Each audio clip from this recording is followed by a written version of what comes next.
Radio a le plaisir d'accueillir un nouvel invité, Anatole Delabrosse, du domaine Patrick Baudouin. Bonjour Anatole. Bonjour. Alors racontez-nous cette belle histoire de vin. Patrick Baudouin s'est installé en Anjou en 1990 pour reprendre le domaine qui a été fondé par ses arrière-grands-parents, c'est ça ? Tout à fait. Alors je ne suis pas aujourd'hui domaine Patrick Baudouin puisque on est en cours d'acquisition et je viens d'avoir l'autorisation de la SAFER. J'attends l'autorisation d'exploiter. Mais en attendant, je suis toujours vigneron au domaine des Closiers depuis 2019. Ouais. Et donc qui est en Saumur-Champigny. Et donc effectivement, je me suis étendu d'abord en 2023 avec à Chinon. Ça, vous l'avez acheté le domaine, c'est ça, vous l'avez créé ? J'ai créé le domaine des Closiers en 2019, voilà, à Saumur-Champigny, sur le village de Parnay. Oui. Et voilà, donc j'ai démarré en 2019, un domaine qui était inconnu puisqu'ils vendaient tout en vrac. Et combien d'hectares il y a ? Il y avait 15 hectares à l'origine. 15 hectares. Stéphane, vous qui êtes caviste, là, à l'époque, il y a longtemps, le petit Saumur-Champigny qu'on buvait à Paris, là, bien frais, à 2 degrés, là, c'était une catastrophe. C'était une hérésie, oui. Chose qui a bien changé. Maintenant, le Saumur-Champigny, c'est devenu une très belle appellation. Il y a une grosse demande et on est sur des vins qui sont beaucoup plus aboutis. Ouais, donc ça a changé beaucoup de choses. En tout cas, ouais. Attention à ne pas massacrer pour la température. Non. Racontez-nous l'histoire de Patrick Baudouin. Patrick Baudouin, ce serait à lui de raconter l'histoire, vous l'avez dit, ses grands-parents qui se sont installés dans les années 1920, lui qui a repris le domaine en 1990, qui a été un des pionniers de la bio, de la culture bio, qui a été aussi un des pionniers de l'arrêt de la chaptalisation.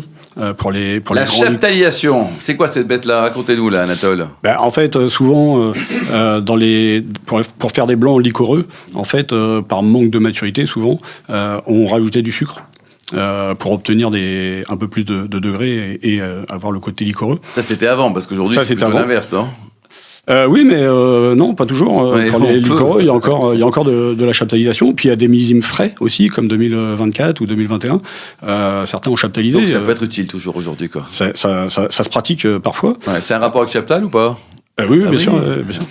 Donc voilà, ça a été avec quelques grands vignerons de l'Anjou, ça a été un des grands monsieur qui a fait de ces grands terroirs. On a des terroirs magnifiques sur les coteaux du Léon et qui donnent des vins qui sont très purs. Et Patrick s'est attaché à montrer aussi la diversité, la versatilité du chenin. Aujourd'hui, il ne travaille que le chenin dans toutes ses dimensions, le chenin sec, mais aussi le chenin moelleux, comme je le disais. Il a vraiment, je me permets, c'est une star, quoi. C'est une star. Il a Absolument. vraiment mis en valeur l'Anjou noir. On a souvent en tête, quand on dit Anjou, l'Anjou blanc, le tuffeau, tout ça. Et cette partie d'Anjou noir qui est à l'ouest et au sud-ouest de l'Anjou, dont les sols sont noirs, voilà, ça n'a rien de sombre dans l'absolu, c'est juste que les sols sont comme ça. Il les a vraiment mis en valeur et il a eu du mérite parce que quand il est arrivé, effectivement, au début des années 90, on parlait du château de Felles, ok, très bien, mais en dehors du château de Felles, il y avait personne qui buvait de l'Aubanche ou du Léon, et vraiment, voilà, il a retroussé les manches avec des grosses surprises parce que dans son esprit, sa grand-mère faisait des vins merveilleux, puis il s'est rendu compte qu'en fait, elle les faisait en rajoutant du caramel le soir dans une casserole. Attends, mais j'ai un truc terrible. Ça se fait pas de bidouiller comme ça. Non, et de balancer sa grand-mère. Elle est morte, non ? En l'occurrence, oui, il a balancé sa grand-mère. Oui, mais vraiment, lui a eu à cœur justement de travailler vraiment bien et il a vraiment effectivement révolutionné cette partie-là de l'Anjou et les vins du Léon. Stéphane, vous en vendez un peu dans votre cave des vins du Léon parce que ça n'a pas été toujours facile à vendre. Non. Après, aussi bien coteau de l'Aubange, coteau du Léon, forcément les quarts de chaume. Alors forcément, il y a une période. On n'en vend pas toute l'année, on en vend principalement en fin d'année, parce que malheureusement, ça s'est associé quand même au foie gras. Et maintenant, moi, je le propose quasi toute l'année. Exactement, c'est génial.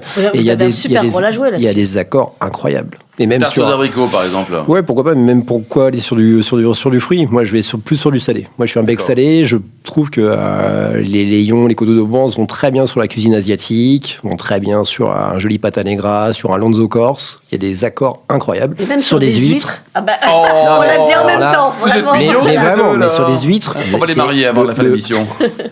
L'accord est vraiment génial. Allez, Hélène.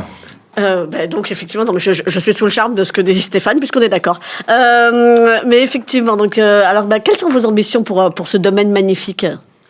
Déjà, c'est d'assurer la pérennité du domaine. Patrick a 74 ans. Il reste actif au domaine. Simplement, il fallait pouvoir assurer la pérennité, avoir aussi un projet de développement. Donc, le but, c'est de pouvoir...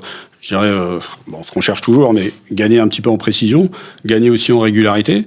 Donc, je vais faire des investissements complémentaires sur le domaine pour aboutir à ces objectifs et pouvoir continuer l'œuvre de Patrick. C'est 35 ans de travail. Ouais. Donc, combien d'hectares au total sur son domaine ? Il y a 13 hectares aujourd'hui en production. 13 hectares, quoi. Ça représente combien de bouteilles par an, à peu près ? Alors, c'est des tout petits rendements, oui. Surtout sur les moelleux. Donc aujourd'hui, on sort 350 hectolitres, donc ça fait 40 000 bouteilles. Ouais, donc c'est artisanal plus. Ouais. Oui, ça reste artisanal. Et puis là, on parlait beaucoup des moelleux. Il y a aussi des grands vins blancs secs aujourd'hui qui sont produits en Anjou. Bien sûr, Savenière. J'ai 1 hectare à Savenière, mais aussi sur les coteaux du Léon. Donc c'est un vrai sujet d'ailleurs aujourd'hui de débat avec l'INAO pour les appellations, puisqu'on n'a pas le droit de produire du coteau du Léon sec. Donc il y a un vrai sujet qui est en cours de discussion. Vous êtes favorable ou pas ? Moi, je suis totalement favorable à produire du vin blanc sec sur ces terroirs qui sont des beaux coteaux. C'est magnifique, c'est des terroirs super. Et la clientèle, expliquez-nous, parce que c'est bien de produire des grands vins comme les vôtres. Là, après, il faut les vendre. Vous les distribuez comment ? En France ? Hors de France ?